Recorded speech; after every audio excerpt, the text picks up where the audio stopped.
If you do not, just let me know.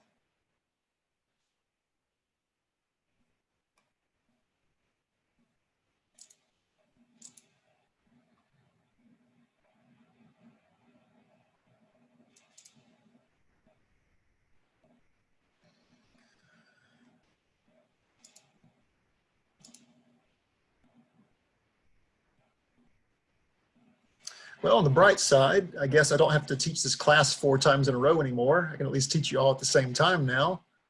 So my voice won't be quite as wrecked, but we're gonna have fun. We'll make this class fun. I've got some ideas moving forward, some ways we can be interactive. This is a very hands-on course. All right, let me see. I think we got everybody on board. All right, are we ready to wrap this day up? I'm sure your heads are already pretty tired. I'm sure your nerves are already shot because clinic is tomorrow. Once again, as we're going through all this today, if you have any questions concerning clinic, please save them for the end. I'll be glad to answer those and to clarify any kind of concerns you have before tomorrow. But we'll save that for the end of class. And also, if you have questions, guys, because of my setup, I know sometimes you guys like to use the chat function, but go ahead and chime in and use your voice, because when I'm doing the PowerPoints, the way it's currently set up, I have to jump out of the PowerPoint to go to the chat, and I don't want to disrupt the flow. So if you have questions, raise your hands, chime in, make sure you voice your question or comments out loud. If you have something private you need to ask, then of course use the chat and I'll get to it when I can. All right, so Rad Pro 2. So last semester, we of course focused primarily on those chest and abdomen, lots of anatomy, lots of positioning. That was your intro to Rad Pro. And this class, let me go ahead and pull up. I hear the crickets. Someone messaged me that they hear the crickets, I guess from the stunned silence going on. Yes, I hear the crickets too. We're gonna get more interactive as we move on, for sure. But this class, of course, is Rad Pro 2, and this class will get a lot more intense. I want to preface that. Intro to Rad Pro was just that, an intro, but this class in particular, we're going to get a lot more extensive, a lot more intense. The anatomy is going to get very heavy. The positioning is going to get very heavy. But we do have a much longer semester to spread it out, so it won't be so much crammed at the very same time. But it is easy to get left behind in this class because we are going to go through a lot. And when I say a lot, I don't put that lightly. It's going to be a lot of information coming at you really fast. So stay on top of it. I really do recommend in this class that you read ahead, especially when it comes to the anatomy, because like I just said, the anatomy is going to become extremely extensive as we move forward. So let's go ahead and pull the syllabus up.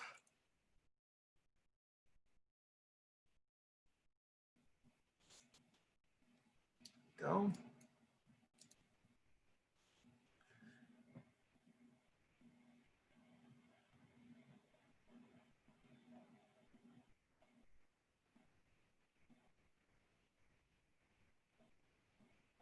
Get all your faces pulled up.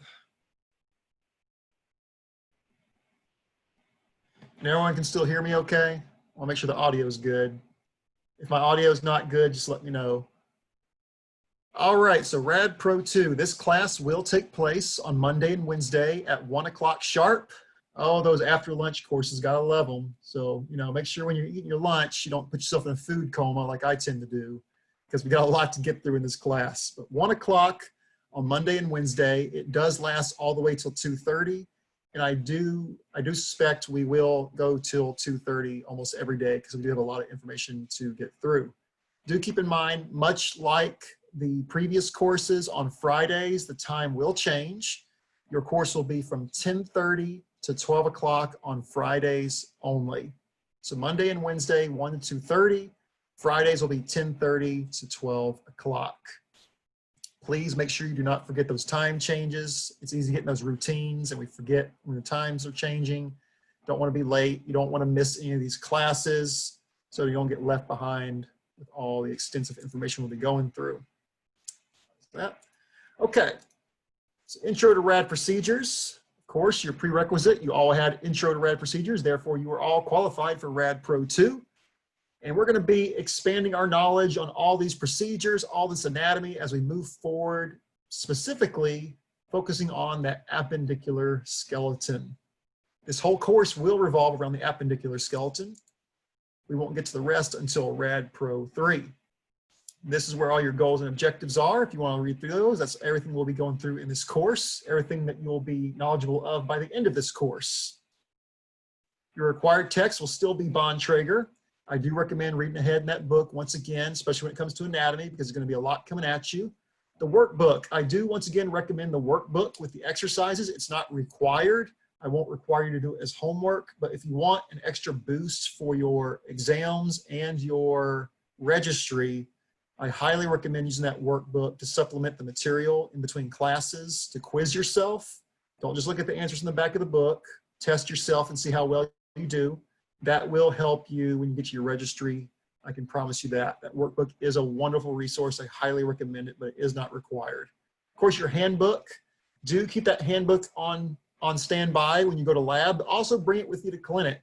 It's something great. If you completely expanded all your resources as far as things to do, that handbook is a great thing to pull out and study. That way you're still actively engaged in clinic, even if you're just studying the material. It's something you can add notes to, especially when those texts are those little secret tricks. How I show you guys the secret tricks sometimes. Those texts will have their own little secret tricks they'll show you as well. It's great to write those in that handbook so you have them handy with you.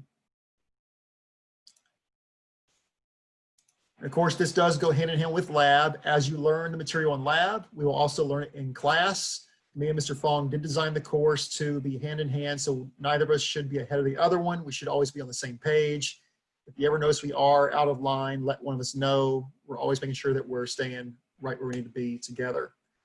So no homework, although I do recommend, once again, you use those workbooks. If you would like to do that as homework, you don't have to turn it into me. That's going to definitely help you as far as studying and preparing yourself for the tests and for your registry. Exams, there will be 4 exams this time, 4 total exams, and 4 image review exams. Much like last semester, the image review exams will once again be x-rays where you have to label the anatomy. I do have a way for us to do that online, so we won't be writing it, but we'll be typing it into the system. 4 lecture exams, multiple choice, the same format as you guys are used to. And of course, that one final comprehensive exam that will cover the entire semester as a whole. We are once again expected to participate in the class. One great thing about Rad Pro 2 that kind of works pretty good when it comes to online is that in Rad Pro 2, because we're doing so much extremity work, we'll actually be able to demo a lot of the extremity positions right here in front of you online. We'll take our books, pretend those are cassettes. I'm going to expect you guys to interact with me and show me the positioning on your textbooks. We're going to pretend those are cassettes, especially when we get to hand, wrist form. We'll be able to do all that in front of each other, even though it's in an online format. It's a great way to practice. It's a great way for you to practice at home because there is a lot more positions coming at you this semester. What's really good about extremity work is it's probably the easiest material that you can actually study at home because once again, in hand, you can stick your hand on top of a book.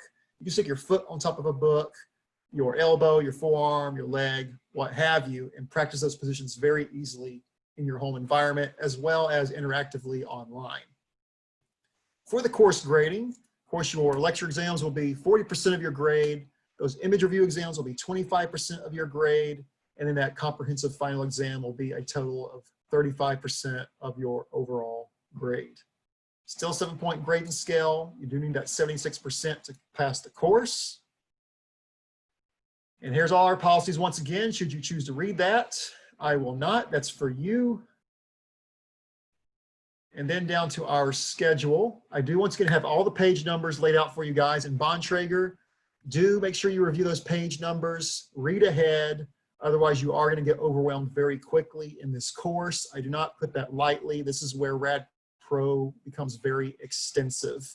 If it felt extensive last semester, I guarantee you it's going to be double to triple that this semester as far as anatomy and positioning is concerned. So stay ahead. You're going to do yourself a big favor. And we will start on what's called skeletal anatomy on Wednesday. We'll be going into arthrology, as a matter of fact. I did talk a little bit about arthrology last semester, but we're going to take that a lot more extensive. I do have everything laid out for you. And you will notice in your syllabus that the image review exams will be on a separate day this time. That's because the image review exams will actually become a lot larger than you're used to from last semester. So we'll dedicate an entire class period to that image review exam. And then the lecture exam will always follow on the next class period. That'll be your multiple choice 50 question tests that we do online as well. So you'll have 2 test days. It'll always be that way. You'll have your image review exam first on one day. The lecture exam will be that following day. Then we'll review it all together after the tests are over and then get ready for our next chapter. I do have those dates laid out for you, as well as all your page numbers, the chapters. Everything we'll be going over this semester. It is a long semester. It is a lot of information, but we're going to get through it together. I have some very cool ideas to make this fun. We may even still be able to do the Play-Doh thing. I'm still trying to think of something with the Play-Doh. I know some of y'all have been asking me about the Play-Doh. We might work that out. I've got some ideas for that moving forward. Tracy can tell you all about the Play-Doh. Tracy experienced the Play-Doh. Yeah. All right, guys. And it's in the syllabus, guys. It's in the syllabus. If you got any questions about the dates, it's all there for you. Although I know y'all probably still going to ask me. That's fine. Ask away. That is the syllabus. Let me go ahead and pull up my presentation here. Any questions on the syllabus before we move on? Fairly straightforward. This class will be very similar to the summer, but more spread out and a lot more info. Not quite as fast paced, but a lot coming at you.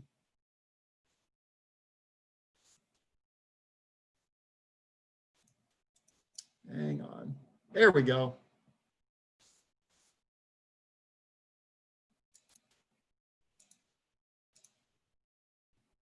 All right, so welcome back everybody to Rad Pro 2. So we're just going to go over a little bit about some of the material we'll be covering this semester and some of the things that you can look forward to lab, as well as I'm once again going to give you a chance to voice yourself if you have any specific questions concerning lab or the course, but we'll get to that towards the end of this presentation. So starting off, our first 2 days are going to cover skeletal anatomy. Once again, we're going to do a bit of a review of the material from last semester because it all links together. It all goes together, and we have to make sure we have a thorough understanding of that skeletal anatomy before we can move onward to that appendicular skeleton. And once again, this will focus primarily on appendicular skeleton this semester, not the axial. Axial skeleton will come next semester. With that being said, there is a ton of anatomy when we talk about the appendicular skeleton, a lot that we've got to go over. Whereas last semester we talked a lot about the chest and the abdomen, we did focus a lot on the organs on those chapters. In these chapters, because we're talking about appendicular skeleton, we're talking about 100% bones, tissues, joints. And each of those bones have a lot of things that we have to label, a lot of movements. Every bone has different kind of joint movements. We're going to go over all that to start with.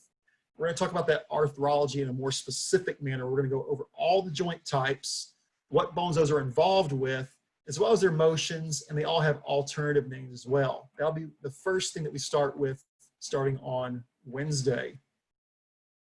And there's that appendicular skeleton. All those areas that are labeled in red are the bones you're going to learn about this semester.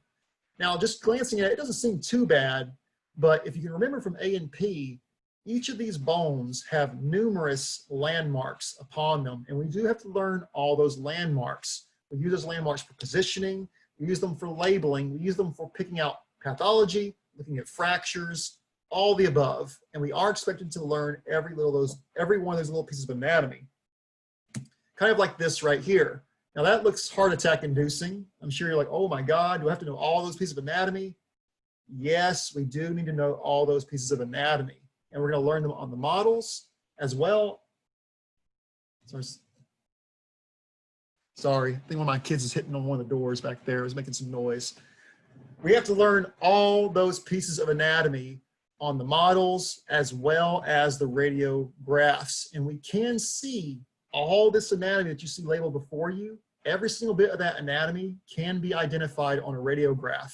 So that's the difference between when we're going from the chest and abdomen anatomy to the upper and lower extremities. A lot of the organs become invisible on radiographs unless they have contrast. Well, bone is very radio dense. So bone shows up obviously very clearly on a radiograph. Therefore, all this anatomy that we see before us is anatomy that we will be able to easily pick out on those radiographs. It looks scary right now, but we're going to take it slowly, piece by piece, and you're going to be experts on this anatomy. You're going to know it inside and out, especially those wrist bones. People usually faint when we get to the wrist bones, but we've got some great ways to learn those. Those wrist bones, by the way, Registry 101. They love to ask questions about those wrist bones and those foot bones. So we're really going to spend a lot of focus on those. And Tracy, do you remember what my favorite thing with the fingers was? Do you remember what I did with the fingers? Do you recall that with the phalanges? No, I don't. Oh, you already forgot? Yes. I would say the easiest way to remember fingers, they're called phalanges. They're called phalanges. Let's go phalanges, phalanges. See, that sounds silly, but you'll never forget it. So you're going to be in the middle of your test, you're going to be going like this, phalanges, phalanges. We're going to learn all kinds of tricks for this anatomy. It's going to look silly. It's going to sound silly, but I guarantee you, you'll never forget this anatomy. I've got more about the phalanges coming up when we get to that next week. You got to remember at least one of them, huh, Tracy? How about the navicular? You remember what I did with the navicular? All right, I'll jog your memory as we move on. I'll stop picking on you. That's okay. That's okay. It's been a long year. Okay, and of course, aside from the anatomy, which is very extensive, we are going to have a lot of positioning.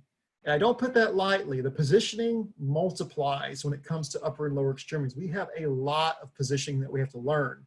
A lot of mandatories, of course, that you'll learn in lab, but there's a lot of positioning you're going to learn beyond lab that you don't actually perform in lab. But we still have to go through all those different positions. We'll demonstrate on them in class. You'll be able to demonstrate them to me in class, and we'll make sure you're experts on all that anatomy. These are actually pictures from me in lab last year. It's some of your seniors right there in those pictures. At the top left there, we have a lateral elbow. We have a lateral foot. We have the dreaded Danilius Miller on the bottom left here, one of the positions that most people dread, but there is an easy trick to that I will show you, and an AP thumb over here on the bottom right, and that's me demonstrating that on the side there. But we got lots of positioning to talk about. Once again, what's really great is it will be pretty easy to demonstrate to you guys via online because of the nature of the positions we're doing. And I got lots of great tricks for all this upper and lower anatomy as we move forward. So talking about lab and clinic now, what is competency? You hear about these competencies. What's the word competent mean? It means that you can competently perform that exam without us having to supervise you as directly. So do remember, you have to perform a certain amount of competencies because we are a competency-based program. That's the point of Rad Pro. That's the point of Rad Pro Lab, to prepare you for these competencies. When you are performing these competencies, you're telling us and the ARRT that you can competently perform that procedure by yourself as a technologist. That's why we do the competencies, to prove not only to us, but to ARRT that you can be licensed for each and every one of these procedures that we learn, as extensive as they are. So do remember, when it comes to doing competencies in clinic, please keep in mind, because I know some of you might be really assertive tomorrow. You're going to jump in there. You're going to want to comp on everything. You're like, oh, there's a hand, there's a finger, there's a wrist, there's a foot. I want to comp it all. Do keep in mind, you cannot comp on an exam until you have tested out on it in lab. What does that mean? Well, we're starting with upper extremities this week. You'll be starting upper extremities in lab. Until you've tested out on upper extremities, you cannot comp on upper extremity exams in clinic. Once the test out week has completed and you've passed your test out, then that door opens to all the upper extremities. Well, Mr. Donahue, there's a bunch of feet coming in. I want to comp on the foot. We can't comp on the foot until we get through the lower extremity test out. Do keep that in mind, because I know some people like to go really crazy on those first days and start comping everything. What are the two things that you can comp on currently? Anybody tell me, someone? Abdomen and chest. Abdomen and chest. Now that does not mean only a PA chest, lateral chest. That means a decubitus chest. That means an AP chest. All those chests that we went over, all those abdomen x-rays we went over, you can comp on every one of those. Don't think it's just one exam that you have to do. You have multiple exams that you can currently do. All the chest x-rays, all the abdomen x-rays because you have successfully completed the test outs for those sections. And this semester will move pretty fast. You're going to get through those upper extremities. That's going to open up a huge, wide variety of more competencies that you can complete. And you're going to hear me talking to you the whole semester to stay on top of doing these competencies because you have a certain number of them you have to reach before the end of the semester. Now, you guys are a little lucky because you did not go to clinic the first semester. The amount of competencies that you have to have completed by the end of this semester isn't quite as extensive as it usually is in the fall. Normally in the fall, you'd have to have about 12 exams done by the end of the semester. But we're only requiring you guys to have a chest and abdomen done by the end of this semester. With that being said, do not be one of those people that does just enough to get by. What am I talking about? Let's say, Jessley, you go in tomorrow, you get a chest and abdomen comp, you pass them, and you're like, okay, I'm done for the semester. I can sit back, I can chill, I got nothing else to worry about. And you're smiling, but no, you shouldn't be smiling. That's a bad idea. That is a bad idea. Why? Because before you graduate, you have over 50 competencies that you have to have completed successfully. So what does that mean? That means even though I've done my chest and abdomen, I want to start looking for the other comps I can perform in the chest and abdomen realm. Once I get through upper extremities, I want to start testing out. I want to get a comp on my hand, my finger, my wrist, my forearm, my elbow. I want to get my shoulders done, everything. Why? Because the more you get done, those numbers carry over to the next semester. So when we get to next semester, you're going to need to have 20 comps done. You've already got comps carrying over. That's less for you to worry about. I always say you should look at the big picture. Your ultimate goal should be to get all of your comps done before your last semester. Why? The last semester is very stressful and very intense because you're getting ready to take your registry. You don't need all that added stress on your shoulders. So I really encourage you, if you're not very assertive, I say that because I wasn't in clinic, I always kind of stood back. I really implore to you to be assertive and jump on those comps ASAP as quick as possible. Even if you have no clue what you're doing, you feel like you forgot everything about chest x-rays, abdomen x-rays, you're like, oh my God, where's the citering for a chest? I don't know what anything is. Do it anyway, jump in there. Also think of it from this perspective. Because of the random nature of exams, let's say when we get done with our upper extremities, you see a finger x-ray come in. You're like, you know what? It's cool, it's cool. I know I did it in lab, but I'm not too certain about doing it on a real person yet. I want to stand back and watch the tech do it. Okay, fair enough. But guess what? That was the only finger x-ray that came in the whole semester because it's all random. We don't know, we can't control what comes in through those doors. No one else might hurt their finger in your area for the rest of the semester.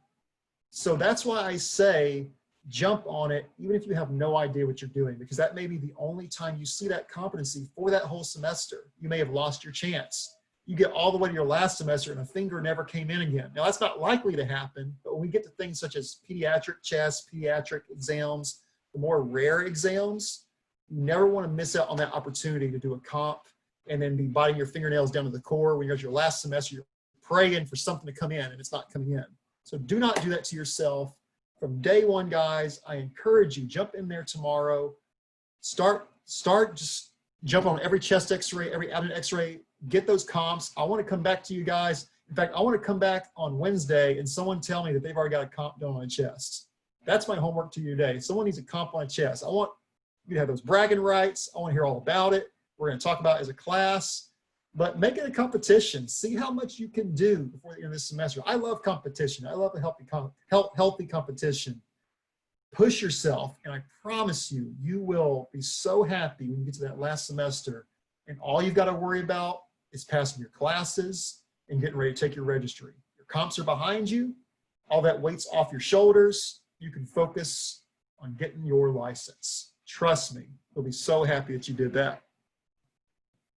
So wait a minute, there is more, like the OxyClean guy says right here, Billy Mays. When we do our competencies, that is not the only part of it.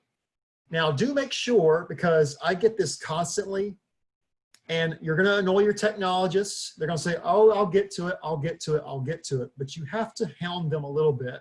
Remember, if you get to clinic tomorrow and you do a chest x-ray competency, The technologist has to put that into Trajectus for you. You do not put the comp in, the tech does. They answer a bunch of questions that tells us that you performed it by yourself, and they give you a grade on that competency. But that's not the only part of your grade. You have to do what's called an image review as well after that comp is performed. Now, I want you to write this down because I don't want this to happen to anybody. There is an expiration date on your competencies as far as getting the image reviews done. From the day the technologist puts your competency into Trajectus, you have 2 weeks from that day to get with me, Miss Laura, Mr. Fong, or Miss Bourne, it can be any of the 4 of us, and do an image review of your competency. What's an image review? We're gonna sit down with you. We can do this virtual, by the way. We'll set up the meetings with you. We're gonna sit down with you, review the x-rays that you performed. We're gonna critique those x-rays, and we're gonna go over all the anatomy as well as the positioning of that x-ray. For example, you see this chest x-ray on the bottom here. I'm gonna be pointing to this and say, who do I want to pick on? Ruth. Okay, your chest x-ray looks pretty good, but I don't know. There's something that looks really wrong with that. Ruth, what's wrong with that chest x-ray? Can you tell me what's wrong with that? Maybe let's say,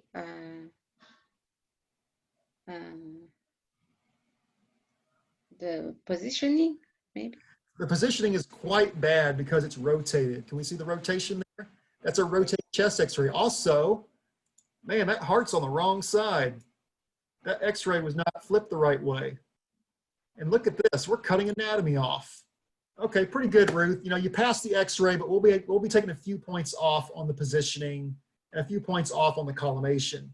Those image review portions have areas that we're gonna review. So if your collimation's bad, you're gonna lose points on collimation. If your positioning is off, you'll lose points on positioning.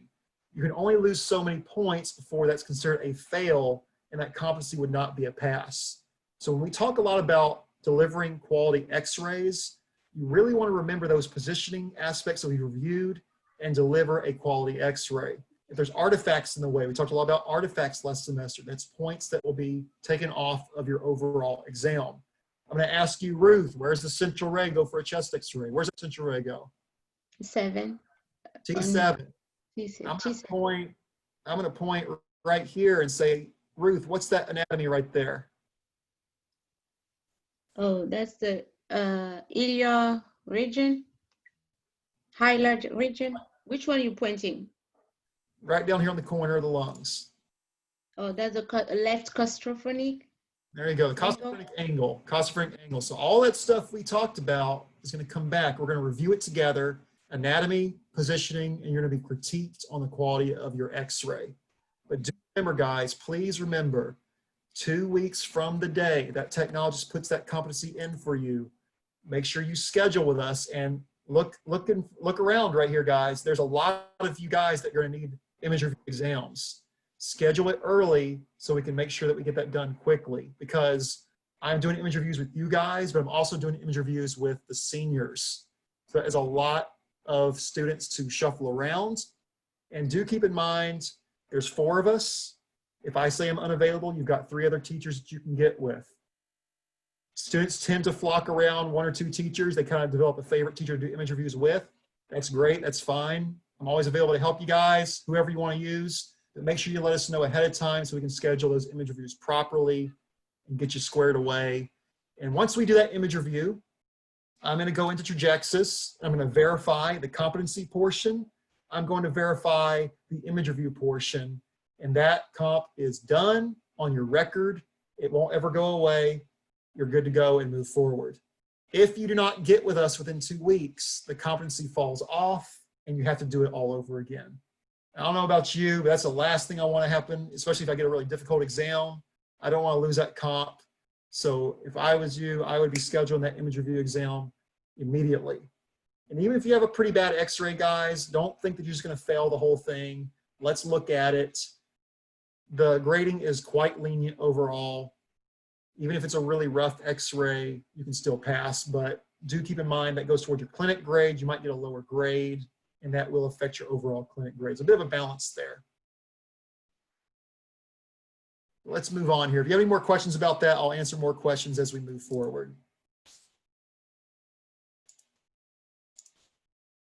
So you might be thinking, oh, this is way too much. My head's about to explode. Are we feeling that way about clinic tomorrow? Yes, nervous or excited? Some are excited, some are nervous. It's all going to start making sense. And one thing I can guarantee with you guys, you're going to get into a routine with all this. It's going to become second nature. Comp, talk to my tech, put the comp in, get my image review done, get my exams done, get it all done. It's going to become second nature. I do promise you that. So something else we're going to do in Rad Pro 2, since you guys are going back to clinic, I'm very much looking forward to this. One thing that we will do at the beginning of class is take a short period of time to do what I always call story time. When you're in clinic, you're going to see some really weird stuff. I want to hear about all the really weird stuff. So if someone's missing a foot, I want to hear about it. If someone had a bullet to the head, I want to hear about it. I want to hear all the gruesome details. If something really funny happens, like grandma takes all her clothes off in front of you, even though you told her to go dress in the dressing room, we want to hear about it. How you dealt with that situation, how you properly used ate it, or how maybe you forgot ate it and just made a really funny mistake. Story time is just for that, to share things that we've learned, to share things we've seen, but also to laugh and have a little bit of fun. Because guys, you're gonna screw up. I'm just gonna be straightforward. No one here is gonna be like God's gift to X-ray and do it perfect all the time. I'm certainly not. I've made tons of mistakes. I've got a million stories to tell you guys moving forward.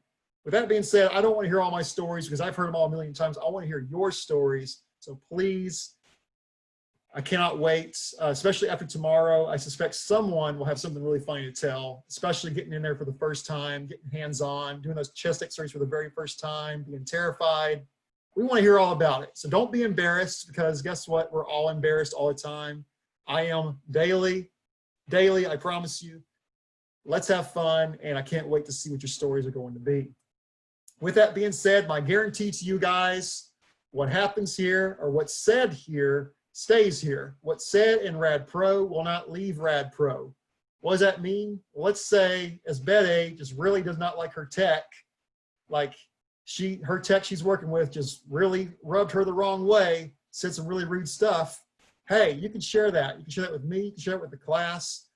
Whatever is said will not leave the classroom. That's a guarantee that I have made for Rad Pro 2. Whatever your concerns are, Mr. Donahue, I just don't like the main department in Ben Taub. It smells funny. Hey, whatever you want to say, it'll stay right here. We're going to talk about it, keep you encouraged, have fun, and share some really cool stories and really cool events going on. And by the way, if you just shoot like an x-ray and you say, dude, Mr. Donahue, this x-ray is so good it needs to be in Bontrager, we're going to pull it up and look at it. So don't say that unless you're really sure. If you really want to show off and brag about an x-ray, I have access to packs on my computer. We can pull those images up and look at them anytime we want to. So do keep that in mind. If you really want to brag about an x-ray, we can pull that up and show off to the class as well. It's your time to shine. Your time to shine. So let's do this thing, guys. It's a lot. We've got a lot of information to get through. We've got a lot to do as far as clinic, a lot to do as far as lab. The one thing I'm going to say till you're sick of it is we will get through it together. I guarantee you. I am here for your success. Whatever I can do to help you guys, please, you know my number. You know how to contact me. You can blow my phone up as long as it's not after 9 o'clock, because I'm usually passed out after 9 o'clock. I will answer your questions as quickly as possible, but whatever I can do to help you, please. The door is wide open. Let me know. We're going to make this a successful semester, even if it's online. We're going to make it as successful as possible, and we're going to have fun. I guarantee you we're going to have a lot of fun in this course. So with that being said, I hope you have some questions, because we're going to take some questions now. Whatever you have a question on, it can be related to this class. It can be unrelated to this class. It can have to do with clinic.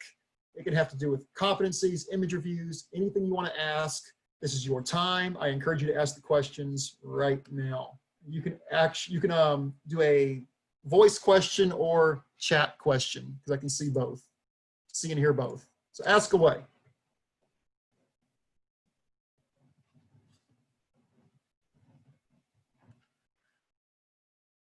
I do hear lots of crickets again. I have a question.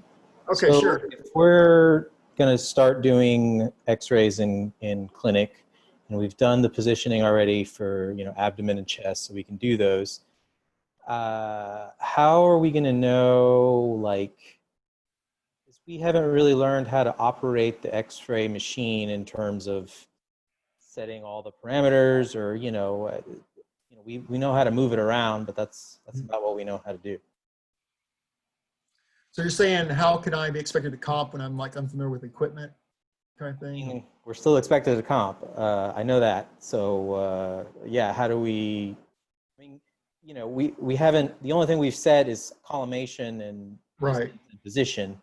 I know that there's still a few more aspects of using the X-ray machine that we don't really know about. So that's where I really recommend, once again, like I said before, being assertive. From day one when you walk in there, guys, wherever you're assigned, get in that room immediately, get with your tech, and get them to start showing you how that room operates. Because while you've had a lot of experience in lab, not every room is created equally. They do operate differently from one another. So that's where it's on your plate that you got to get in there, start manipulating that tube, start moving the table around, get a scope of the area, and get hands-on as quickly as possible. And when we say ask questions. The techs are aware that you're first years, but tell them, hey, can you give me a crash course on this room? Are there any things I need to know about? Like, are there anything doesn't work right in this room? Are there any quirks? Is there a strategy to using this room? Talk to them, communicate to them. I promise you they're going to do everything they can to show you how that room works.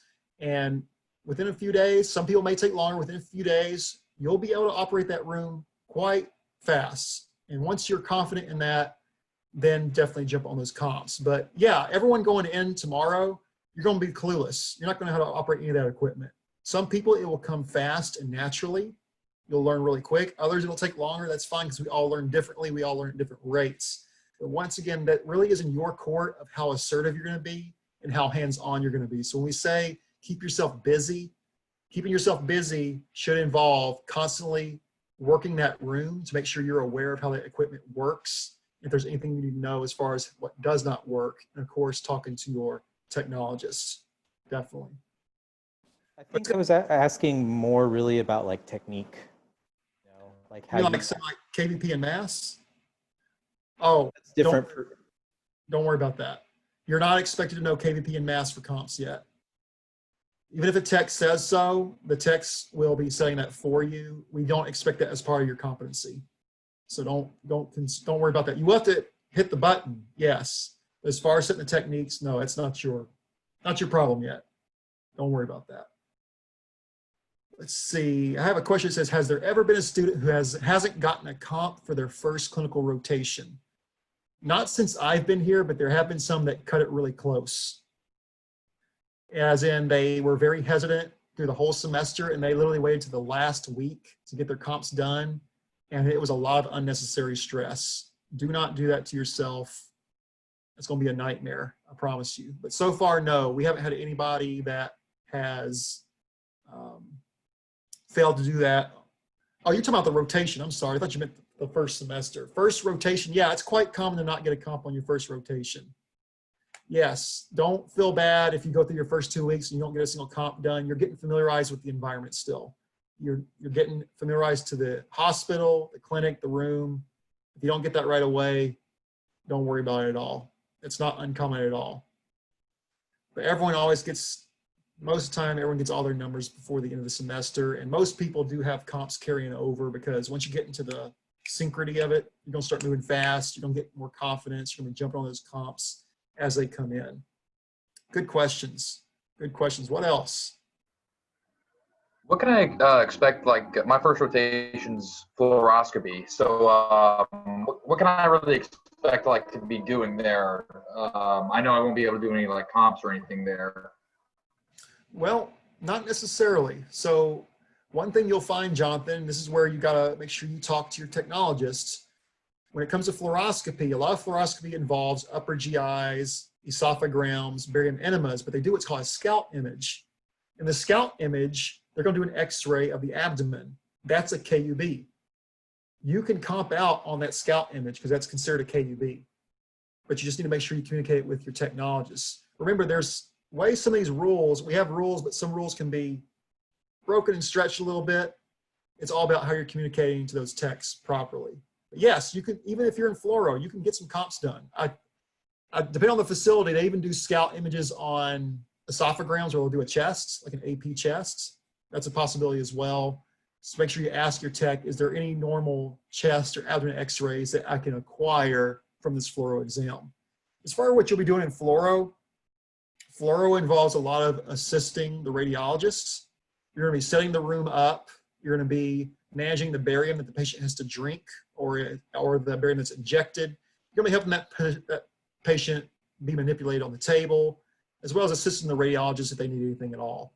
So you'll be working side by side with the radiologists, interacting with your patients, still doing stuff. But as far as the comps go, yeah, talk to your tech. A lot of times there are exams that can be modified to competencies, definitely.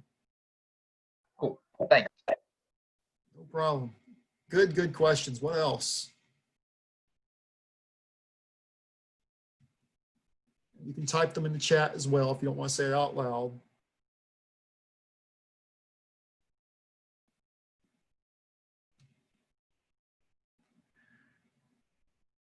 Anybody else? One thing I was just thinking, you probably can't do this, but can you, like, say you have to do like a routine chest for a geriatric patient? Would that count as a routine geriatric and a routine chest, or do you have to do it separately? No, that's a very good question too, Jonathan. I'm glad you brought that up. That's going to be a separate comp. You cannot turn one patient into two comps. Do keep that in mind. So he asked if I do an older patient that's geriatric for a geriatric chest, but they also had a normal chest, can I count that as a normal chest and a geriatric chest? No, that could only be counted as either the normal chest or the geriatric. And do keep that in mind, guys. Those geriatric chests, that's another comp that's really easy to get. You've got geriatric chests and normal chests. They're both the same exam, but they're two different comps. So it really is, even though you're starting out with just chest and abdomen, there is a lot available to you that you can start comping on right away. Once you're familiar with your rooms and you're feeling confident to be able to jump on that. Definitely jump on that as quick as possible. What else? These are really good questions.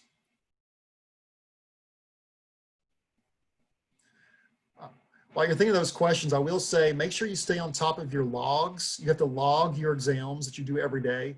So most of your patients that are done will have a request sheet that gets printed out, and there's what's called an accession number on those request sheets. Keep those accession numbers, write them down, because you do have to log your exams every day. And you want to stay on top of that because you do need to have a certain number of exams performed before the end of the semester that goes towards your total clinic grade. That is a percentage of your total clinic grade. And if you fall behind, it can actually mess your grade up. We have an average number that you need to meet each semester, depending on the patient flow. If you're not within that average range, your grade will suffer on your overall clinic grade. So stay on top of those numbers. It's easy to get behind on that.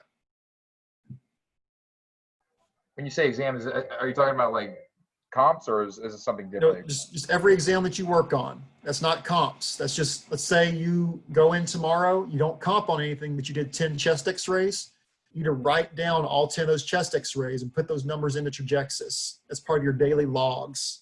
That show that you're staying productive and that you're practicing and you're doing procedures all day, not just sitting around.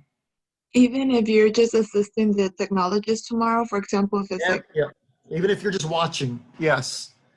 If you're standing back and just watching, everything that you are directly or indirectly involved with, you're logging those exams in Trajexis. So if you have like a little notebook you can carry with you, that's what I used to do. I carried a little notebook and wrote my numbers down and what the procedure was, because you have to write the number plus what kind of exam it was.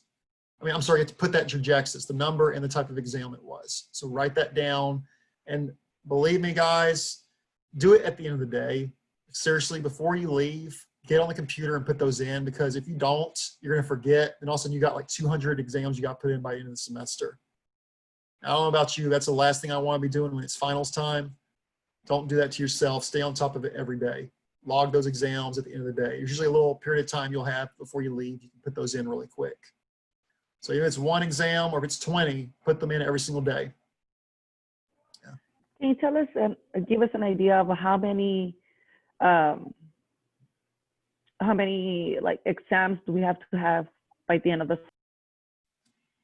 As far as the logs, Yes.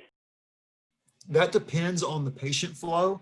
So we're going to go through the system and see what the patient flow was and create an average. And that average is where you need to fall within. Let's say, and this is going to sound crazy, let's say the average was 250 this semester.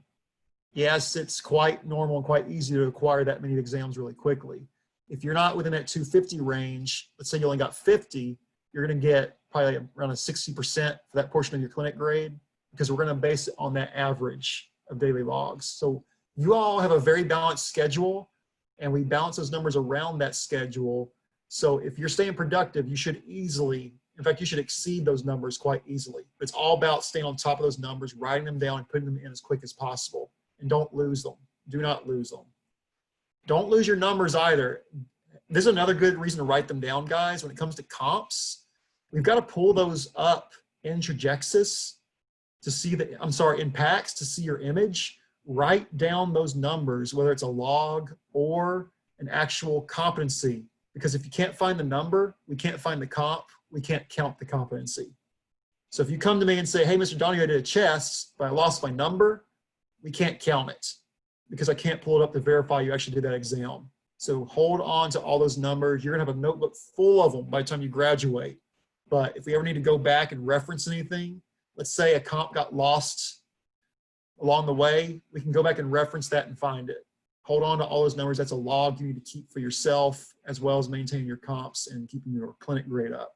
So write everything down, definitely. And you said, oh, I'm sorry. And you said to also write down even the ones that we're just observing. Yes. Even if we're not like doing anything like hands-on with the patient. Yeah, so if you decide you want to watch tomorrow, which I don't recommend, by the way, but say you watch 10 chest x-rays, you're still going to write down all 10 of those chest x-rays. Yes. Really good question. Mr. Donahue, can you hear me? Yes. Yes, I go ahead. have a question. So it's about the dosimeter. I know that you said that we're not supposed to put it out in the sunlight. So whenever we're outside the facility, can we wear it on our badge, or do you want us to take it off? Oh, yeah, like if you're just like walking outside? Yeah. That's fine. I was more so referring, just don't leave it in your car, because Okay. the heat in the car will roast it and bring the numbers up. Also, be careful, because I've seen this happen a lot, especially, Jonathan, you said you're in fluoro. So when you're in fluoro, you have to put your dosimeter on the outside of your lead jacket. A lot of techs and students forget to take it off the jacket when they're done, and that ends up staying in the fluoro room all day. And fluoroscopy uses a lot of radiation, and you're going to end up accumulating a lot of radiation on that badge. And I don't know if you guys have been told yet, but if your radiation's too high, you're not going to be able to go to the hospital, whether you're a technologist or a student. They make you take a break from it. So keep track of it, keep it where you'll see it, and do not leave it in your car. Do not leave it on your vest at all. They're very sensitive. In fact, I had a technologist one time at Texas Children's that thought they were going to be really smart and get some days off. So they put their dosimeter under the fluoro tower and left it under there for a week. And long story short, it didn't work. I got traced back to exactly what they did. That person got terminated quite quickly. So not a good idea. They thought they were very smart, but that was actually very stupid. They were climbing Mount Stupid that day. Don't do that to yourself. Don't do that to yourself. Any other questions? These are some really good questions. Remember, your question might be something someone else wants to ask, so ask away. Can we, let's say we don't have time in clinic because they don't want to text at the same time in clinic, and we have multiple things that we have to put into Texas. Can we come home and like log in into Texas and put Oh, the yeah. other things? Yeah, you can definitely do it at home. I'm just recommending you don't. I'm recommending you, if you have time in clinic, do it because it's fresh on your mind. Otherwise, you're going to forget. If you ever get, I get forgetful like that, and you don't want to get behind and have to be putting 200 exams in. But yeah, you can absolutely do it at home. You can access Trajexis anytime you want to. Oh, so we're supposed to log in Trajexis, the numbers, what do you call them? The access number and the test? Accession number. The accession, the type of exam. So the number, and then whether it's a chest x-ray, foot, hand, whatever. Those are going to be logged in Trajexis. Correct. Correct. And where do we go in Trajexis to log them in? It should say on your, because your Trajexis looks different than mine. Excuse me. Excuse me. There should be a section that says daily logs on the sidebar. Just click on daily logs and it'll walk you right through it. And then Tracy is very familiar with how that works. If you guys need a demo or advice, she can show you exactly how that works. Let's see, I got a question here. How do we know when to wear the N95 mask for a COVID patient? Like, how will we know a patient has tested positive? As far as I know, it may differ between facility, but that should always be marked within what's called Epic. There is a system that the technologists use that has their schedule of patients called Epic. And if everything's been done correctly, that patient's going to be labeled as a COVID patient. The technologists have a responsibility to inform that to you guys, but also the requests. Every patient has a request sheet that's going to be printed out. That request should label that patient as a COVID patient. And that would, of course, be your indication to make sure you have an N95 mask. They should be available to you. But remember, I mean, a technologist, if you're totally uncomfortable with that, speak up. Speak up to your technologist. No one can force you to do anything, but you got to make sure you're communicating things properly. But yeah, everyone should be labeled if they're COVID positive. They're very on top of that right now. Shouldn't be anything slipping through the cracks. We aren't going to be pulled into the shock rooms, right? Like they're not trying to let us go into them. What do you mean in the shock room? Like people that have accidents and stuff, we wouldn't be able to help those patients, would we? You talking about like if people have car accidents, you know how they go into the ER? Are we gonna be able to help those people? Yeah, of course. Yeah, now there's gonna be a little bit of restriction because you guys aren't quite to portables yet. Those will be portable exams. But yeah, if you're with a tech, you can absolutely go in there with them. In fact, I encourage you to. I encourage you to see that really freaky stuff early on so it doesn't throw you off later. Because you're gonna see some freaky stuff, some stuff that humans aren't meant to see. I'm just putting that very bluntly. You see some very gory, very messed up stuff, but you want to see that to start developing your mind, to be around that. But absolutely, yeah, you'll totally be able to go in there and help with those. Now, if the tech says go do the x-ray, you're not quite to portables yet. So no, don't do the portable x-ray, but absolutely go in there, check it out, see how the trauma room works, how the shock room works, start getting yourself exposed to that environment. Definitely, definitely. It's very chaotic in there. I'm just going to warn you, shock rooms get quite chaotic. But you should see that for yourself, definitely. About the dosimeter, I have clinic and then I have lab. Should I wear the dosimeter to lab? Yes. Yes. Anytime you're anywhere where there could be ionizing radiation, yes. Absolutely. Going back to the COVID question, let's say we do get a patient that has been tested for COVID, and we tell the tech, you know, we're not comfortable being in the same room as him.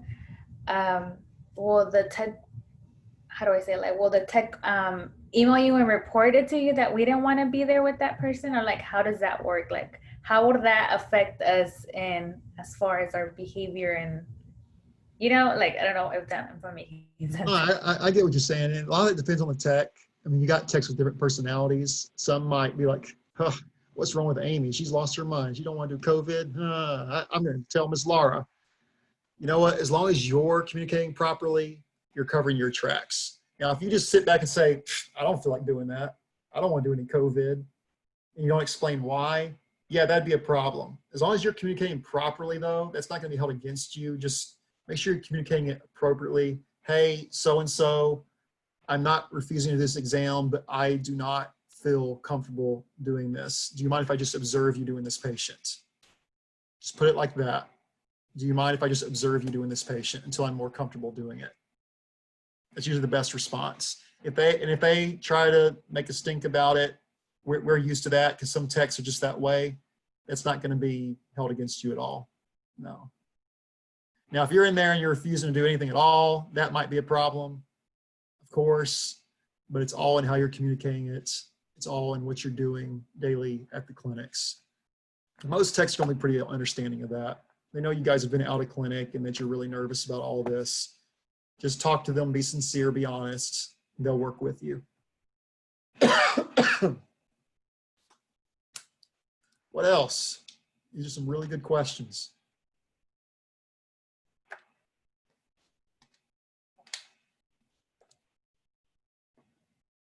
By any chance, do you know if where Mr. Fong is gonna meet us tomorrow morning for dental? Because I emailed him and I haven't gotten a response from him, and I know Ms. Laura was trying to get in contact with him, but I don't know if she has been able to get access to him. Tell you what, as soon as we're done, I'll send him a text and an email to make sure he emails you guys where exactly he wants you to meet. I think he's mentioned something about the second floor, but I will communicate with him directly after class to make sure he sends that to you. Yes. How about LBJ? Do you guys have someone meeting you there? Ms. Laura. Okay, good, Miss Laura. At LBJ, I'm pretty sure she wants you guys to meet in the front lobby. There's a big lobby with big glass windows. You can't miss it. Really easy to find. And that's only for like my classmates that are attending the hospital, correct? Correct. So if you're going to a clinic, you're going to go straight to the clinic. You're not going to get the tour right away. We'll get the tour for you later. Yes. All right. What else? So tomorrow, obviously we're gonna get the mini orientation, and then we're gonna go to our areas. As soon as they show us what area we're in, are we gonna stay there, or are we gonna continue with the tour? And then after we're all done with the tour, that's when we're gonna go to those areas. Well, at least the way we've done it in the past is we've been with, like when I used to do it, they'd stay with me for the whole tour, and then I would bring them back to their areas. I'm not sure how Mr. Fong or Ms. Laura will do it, but from the way I've done it in the past, we'll show you everything first. Yeah. And as soon as we get there, is that when we log in, like clock in to Trajecta saying that we have arrived, or as soon as we arrive to our department? I'm pretty sure, because you won't be going, you don't know how to even get to your department. That will be the one day where you've got a little leeway. As long as you're reporting to your instructor, they're going to take a manual log of it for you. Yeah. I have a question. Sure. So to log in the computer, how are we gonna are we using the same login ID we use for Yes. WebEx? Oh, for WebEx, you're going to use, have you logged into any of the computers at the school? No, no, I haven't. You're going to use, you should have received like your email, like accessing your email, like your email login. It should be the same thing. Like that, the username and password you use for your email, you're going to log the computer with that. Okay. Yeah. And if that doesn't work, you just have to call IT. They'll set it up for you. But you are going to get a little leeway on that first day, guys. We know it's the first time you've done it, but moving forward, that will become more strict. Can we use the badge? Like you just badge your card, and does it work like that too? The badge, no. No, that unfortunately. No, we don't have those perks yet. I'm sorry. I wish. That'd be nice. I don't even have that with my badge, so. I did at Texas Children's, but not here. So if our username and password doesn't work for tomorrow, you said we could just do it manually? Because I tried, whenever we had to do the COVID training, when we had to go to, I believe it was whenever we did our one of our finals, I tried logging into the Sono computer, and it didn't allow me to log in. If that does happen, just send us a text and let us know what's going on, that you're calling IT to get it fixed, and it won't count against you. Like I said, we know it's the first day. There's going to be some technical difficulties, stuff happening. Just please let us know. We'll make sure you're squared away and good to go. Just don't wait to the end of the day and be like, hey, by the way, I never clocked in today. No, just make sure you let us know right away what's going on. We'll fix it for you. Miss Laura is the timekeeper, by the way. if there's any issues with your time, make sure you let her know. She's able to go in there and fix all that. But you can let me know too. I'll let her know. See, someone just messaged me, said, I tested out logging into Trajexis today. If you reset your password, it will email you your username if you don't know what your username is. I'll put that in the chat in case you didn't understand what I said.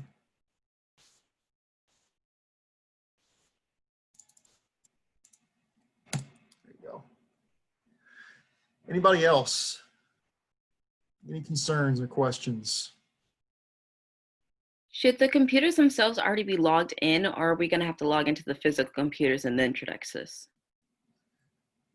Well, unless a tech has accessed it, it shouldn't be logged in. Usually the computers log themselves out after a certain amount of time. So typically whatever computer you use, you'll have to actually go in there and log in. And you want to anyway, because you're not going to be able to sign in unless you're logged into your name anyway.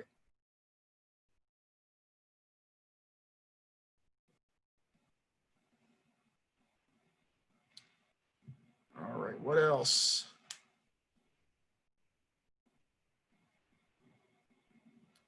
Okay, yeah, the person just let me know that sent that message that it was a separate username from the Harris Health, any other Harris Health stuff. So yeah, go in there, check your Trajexis today. Make sure you get the right username and password, get that ready to go. If you are having issues tomorrow, just let us know. It'll be okay. How do we clock in Trajexis, or will the technologists there, will they show us how to clock in through Trajexis? Tracy, would you mind explaining that? Because y'all's Trajexis looks a lot different from mine. And I know your experience with doing the clocking in on What's the Trajexis. question again? When you clock in on Trajexis, how's that work? Oh, when you clock in on Trajections, it's just plain and simple. When you log in, you'll have the assigned site right there. And then once you have the assigned site, just click wherever you're at, either at the outside clinics or at the hospitals like Ben Talbot or LBJ. Click whichever one you're at, and then just clock in, and then they'll sign you out after that. Just plain and simple. It should be labeled on there, clock in and clock out on your Trajexis screen. It should be really clear. And she made a great point. Make sure you're putting your proper location on there, guys. Like if you're at a clinic, don't put Ben Taub, because that could actually count against you. Make sure you're actually putting where you're at properly. I don't know if y'all can see my phone, but like if you log in into Trajexis, it'll just show you like the sites, and just log in and you can see the sites and stuff like that. It is not that hard for Trajexis, but it does take 2 days if you just paid.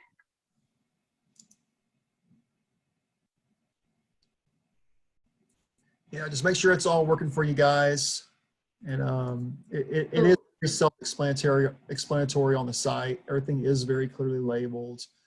So we log in and log out, right? Like Yeah. at the time we enter the location, and when we're done with the clinical, we log in to log out again, right? Correct. Make sure you do log out every day when you're done. Okay. It's a clock in and a clock out, just like you were at a regular job.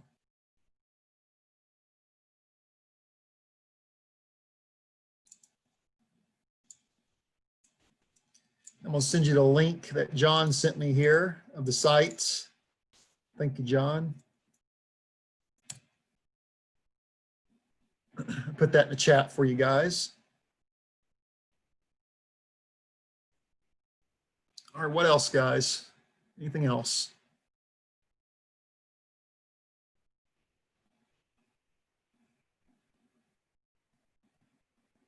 And look, guys, if you get there, you're lost, you're panicked, you're nervous, whatever it is, send me a message, call me, whatever you need, or one of the other teachers. We're here to help you guys. Even if we're not at clinic, we'll do everything we can to help you. Don't hesitate to contact us. Unless I'm in a class, I'll be glad to help you out. So just let me know. I really do look forward to hearing about your first days. It is very nerve-wracking going in there the first time, but remember, go in there with a good attitude, go in there willing to learn, and go in there communicating from day one. And I promise you, it's going to be a great experience from day one. You're really going to learn a lot. And finally going to get some hands-on. Go do that chest x-ray for real. It's going to feel good. It's going to feel really good. All right, any more questions, guys? We're going to wrap this up. Going once, going twice. Great, we're done. All right, guys, go ahead and close the class out for the day. We will hit it hard on Wednesday for both of our classes. Look forward to seeing you guys again. Please let me know if you need anything at all tomorrow. Good luck to you. Have fun, learn a lot, and come on Wednesday ready to share some stories. Y'all have a great evening, guys. I will talk to y'all later. Bye-bye.